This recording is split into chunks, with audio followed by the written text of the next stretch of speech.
Magandang adlaw mga boss. Update, nag-aabono kami ngayon ng talong. So ito na yung talong ko mga boss. Dahil sa sobrang mura, pinabayaan ko yung iba. Ito banda, maganda dito. Hanggang dyan. Pagdating naman dito, ito ang itsura. Basta mura ang talong, ganito ang mangyayari. Damo na may talong. So kahit papaano mga boss, marami pa rin mga bunga. Yan o.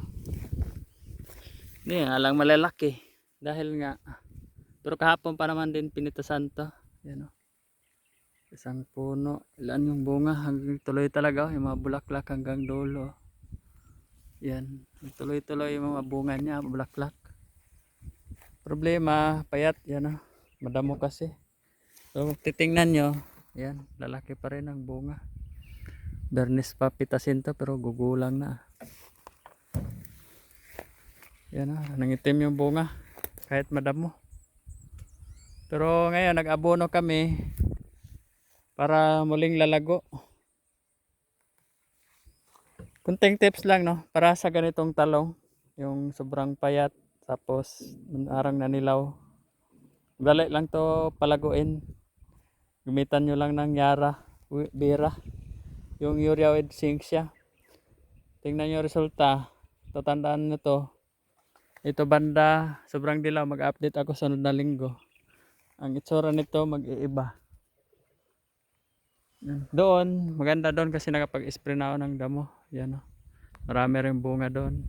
Titingnan nyo, yan, ang itim. Daming bulaklak. Dito lang talaga at saka doon sa kabila, yung plat. Dalawang plato ang napabayaan, hindi na-sprayan ng damo. Pero, ayan yung bunga, ang lalaki. Kahapon pinitasan, mukhang mga wanta tira nila, hindi nakita siguro. Klaro naman. Taga-harvest ko, bakit kuan talaga. Yan o, daming bunga.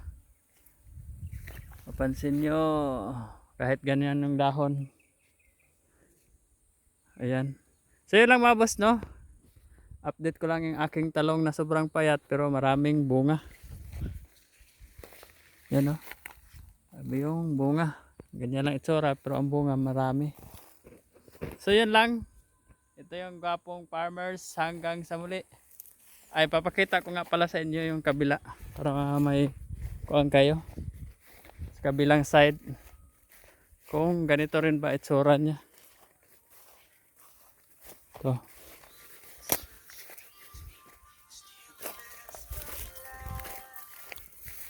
So ito yung kabila. So ayan no, daming bunga, itim. Ito naman yung itsura niya. So medyo malago siya dito banda no.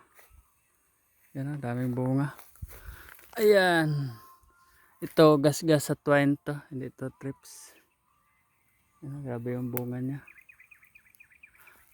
Grabe yung bulaklak. Yeah. Mukhang may white flies na mga boss oh. Nagsimula na dahil tag-init na.